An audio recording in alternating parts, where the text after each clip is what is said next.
नमस्कार विद्यार्थी मित्रांनो.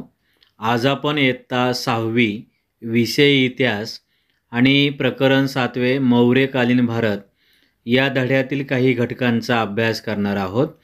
त्यामध्ये यापूर्वी आपण सिकंदराची स्वारी याविषयी माहिती पाहिली.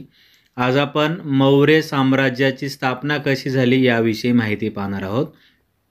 तर आपल्याला माहिती आहे की मौर्य साम्राज्याचे संस्थापक हे चंद्रगुप्त मौर्य होते आणि उत्तर भारतामध्ये जे काही मगध साम्राज्य होतं, या मगध साम्राज्याचं जे काही नंद घराणे आहे आणि या नंद घराण्यातील धनानंद हा एक जुलमी राजा होता. त्याच्या जुलमी राजवटीला सर्वजण कंटाळलेले होते आणि मग इसवी सन पूर्व 325मध्ये चंद्रगुप्त मौर्य या तरुणाने धनानंद म्हणजेच मगधवर आक्रमण केलं आणि मगध साम्राज्याचा शेवट करून त्या ठिकाणी चंद्रगुप्त मौर्य यांनी मौर्य साम्राज्याची स्थापना ही इसवी सन पूर्व 325मध्ये केलेली आहे. तर अशा प्रकारे या चंद्रगुप्त मौर्य हे मौर्य साम्राज्याचे संस्थापक म्हणून त्या ठिकाणी ओळखले जातात.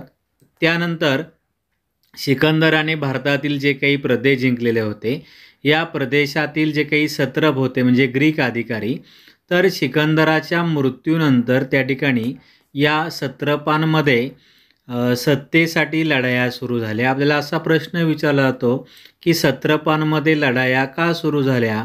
तर सत्रपांमध्ये सत्तेसाठी लढाया सुरू झाल्या हे आपण लक्षामध्ये घेतलं पाहिजे. आणि सत्रप म्हणजेच ग्रीक अधिकारी, सत्तेसाठी त्यांच्यामध्ये लढाया सुरू झाल्या. यानंतर सिकंदराचा मृत्यू बॅबिलोन या ठिकाणी झाला हे आपल्या सर्वांना माहिती आहे. तर सिकंदराच्या मृत्यूनंतर सिकंदराचा सेनापती सेल्युकस निकेटर, या सेल्युकस निकेटरने स्वतःला राजा म्हणून घोषित केलं आणि सिकंदराचा सेनापती सेल्युकस निकेटर आता बॅबिलोन या देशाचा तो राजा झाला.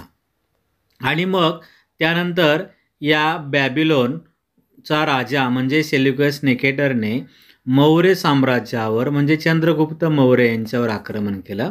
परंतु चंद्रगुप्त मौर्य अतिशय पराक्रमी होते. त्यांनी या सेल्युकस निकेटरचं जे काही आक्रमण आहे ते परतवून लावलेलं आहे आणि चंद्रगुप्त मौर्य हे त्या ठिकाणी विजय झालेले आहेत. आणि मग चंद्रगुप्त मौर्य यानंतर त्यांनी वायव्येकडील जे काही प्रदेश आहे, मग अवंती आहे किंवा इतर प्रदेशसुद्धा त्यांनी जिंकून घेतलेला आहे. तर अशा प्रकारे वायव्य भारतामध्ये पंजाब आहे किंवा तक्षशिला या भागामध्ये सेल्युकस निकेटरचं आक्रमण परतवून लावण्याचं कार्य त्या ठिकाणी चंद्रगुप्त मौर्य यांनी केलेलं आहे. आणि या लढाईनंतर चंद्रगुप्त मौर्य यांनी आणखीन वायव्येकडील अफगाणिस्तान आहे, काबूल आहे, कंदाहार आहे, हेरात आहे, असे अनेक प्रदेश जिंकलं आणि आपलं साम्राज्य हे प्रचंड मोठ्या प्रमाणामध्ये वाढवलेलं आहे. यानंतर सेल्युकस निकेटर याला असं वाटलेलं आहे की आपण चंद्रगुप्त मौर्य यांच्याशी त्या ठिकाणी आपण शत्रुत्व ठेवायला नको आणि त्याने मॅगॅस्थनीस नावाचा आपला वकील किंवा राजदूत हा मौर्य दरबारामध्ये ठेवलेला आहे.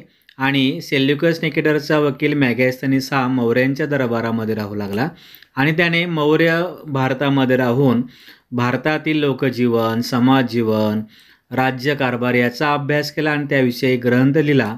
त्या ग्रंथाचं नाव इंडिका असं आहे. त्यानंतर चंद्रगुप्त मौर्य हे जसे पराक्रमी होते त्यांनी लोकोपयोगीसुद्धा अनेक कामं केलेली आहे. आणि त्यांच्या शिलालेखामध्ये असं देखील सापडतं की गुजरात नावाच्या राज्यामध्ये जुनागड नावाचा प्रदेश आहे आणि जुनागडमध्ये चंद्रगुप्त मौर्य यांनी सुदर्शन नावाचं धरण हे लोकांसाठी बांधलेलं आहे.